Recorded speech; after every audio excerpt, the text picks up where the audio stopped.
Breakfast with KXVU. Trickstar Radio. Wavy stuff there. 20 minutes past 8 here on Trickstar Radio. How are we all doing this morning? Man like Trick is in the building. How are you doing, sir? You good? Yo. Yeah, of course, man. Good. 24/7, I'm always good. It's good to have you in. Obviously, it's going to be good to have this conversation about the new EP, which we're here to talk about specifically today. Yeah. First of all, what's the EP called?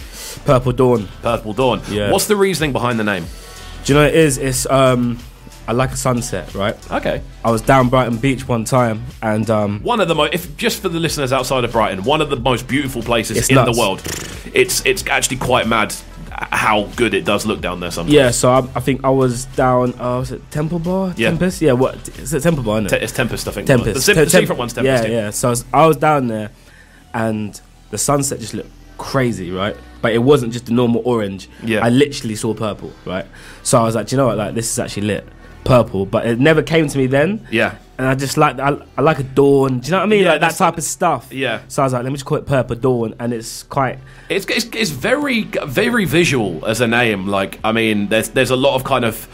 I envision space. Yeah, I envision space. You know what, I think I envision Halo. I don't know why, but the game Halo jumps to mind when I hear that. There's Forward Unto Dawn in Halo. There's like a whole thing about it. But there's it definitely has a combination of sort of nostalgic and almost synesthetic, because you can see it. Yeah, you can see you can see the cover before you even look at it. Yeah, for real. Which is really, really cool. So, like, when we're looking at the sort of track listing, the tracks we've been playing today are off the EP, I believe.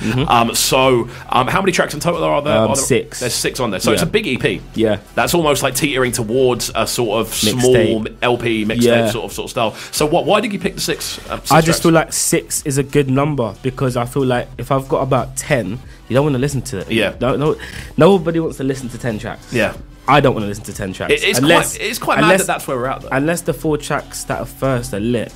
Do you know what I mean? Then I'm like, do you know, I'll give it the time of day. Or if it's obviously your favourite artist, then you're gonna stick with it. But I feel like, as an introduction, let me make it short and sweet, and let me see what you like from that. Do you know what I mean? How just a sort of rogue question that's popped into my head here.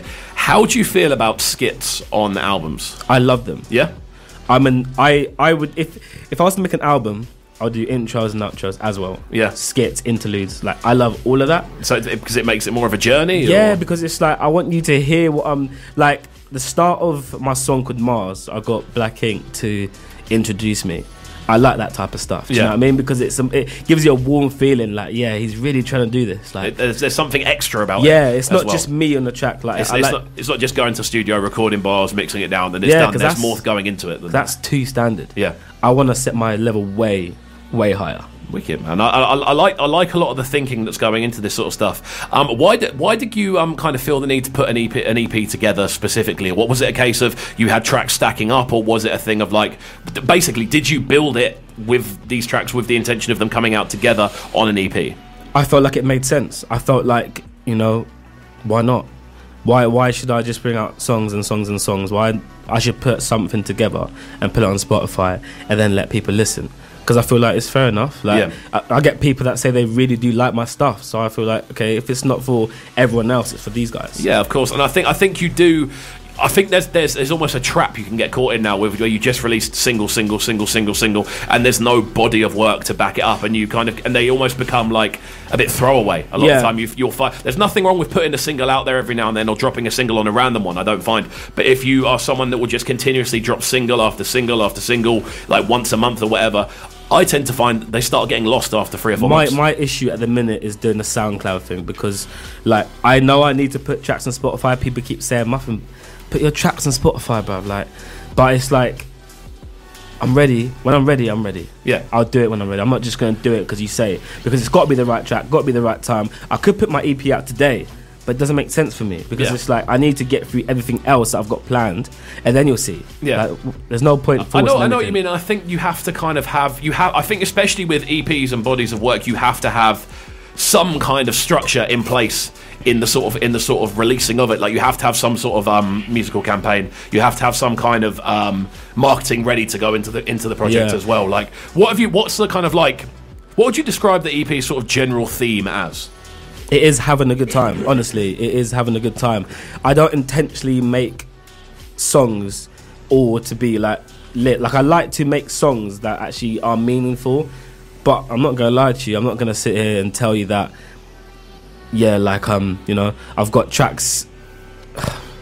How to explain it? Like, I just got tracks that I just want to make. I just, when I write, I just write. Yeah. I don't actually have. What is it? It's more of a stream of consciousness rather than I'm going to write this specific thing about this specific. Basically, I can't write on topic.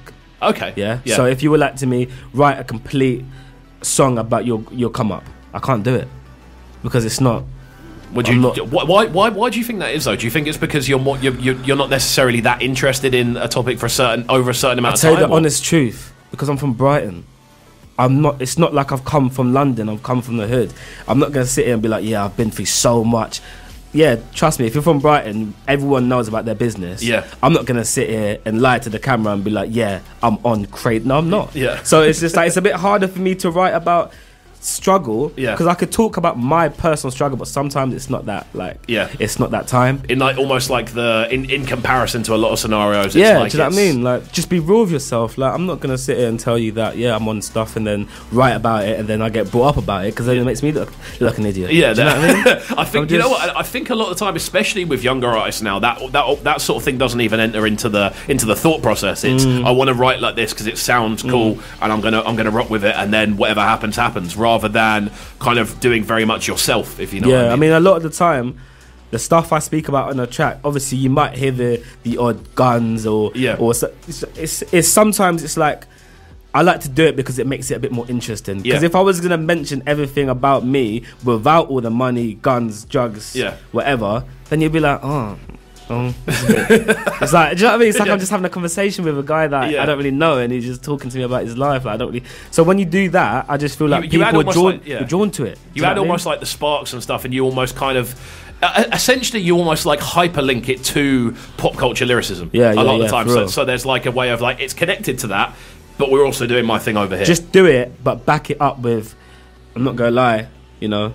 A lot of this is, was it fictional? Or? Fiction. So it's just like, don't take it with a pinch of salt. Yeah, do you know what I mean? Definitely, man. And I think that, again, interviews like this are a good way of kind of getting that point across. Where it's like, look, obviously we're writing about these sort of things because they're interesting to listen to. They add a dash of salt. They add a bit of flavour, but it is essentially storytelling at the end of the day. I mean, don't get it twisted. I've been around some stuff. Yeah, do you know what I mean? Don't get it twisted. But yeah. On the main thing, I'm just a lovely guy. Yeah. Just looking to look forward to make bangers, essentially. Make bangers and that's what we like to hear. We're going to jump into our track of the week next. Very different from the sort of general arrangement of stuff today, as it was yesterday as well, actually. We're going to be jumping into this one, which is the new one from Disclosure, alongside Khaled with Know Your Worth. It's just gone 28 minutes past 8 here on Trickstar Radio. What is the best social media app for people to get you on? Instagram. What's the tag? Muffin Trick. Cool. Muffin_Trick. That's it. Yeah. That's the nickname from Young, isn't it? Do you know what? Yeah, it's so hard to get rid of that name. Yeah, I can never. I swear on my life, I would never get rid of the name Muffin. Like, even when it comes to job interviews, what's your name? Whatever. But you can call me Muffin. Everyone calls me Muffin. It just sticks like glue. Like, regardless. There's a couple of them that I've got myself, man. Like, I've got people from back in the day that still call me Sleepy. Yeah. Do you know what I mean? It's like a normal thing. But I like that thing. I like having almost like nicknames for. I like nicknames, you know what I mean? I like that thing of like stacking up nicknames because they're people you've kind of been in the past. Look, all I've got to say is that as soon as you hear the name Muffin, you already know. Entirely. That's the best thing about it. Entirely, man. Entirely. Right, let's get into our track of the week then. Don't go anywhere. We are live on Trickstar Radio. This one, Disclosure and Khaled with Know Your Worth. Waking up Brighton. Breakfast with KXVU.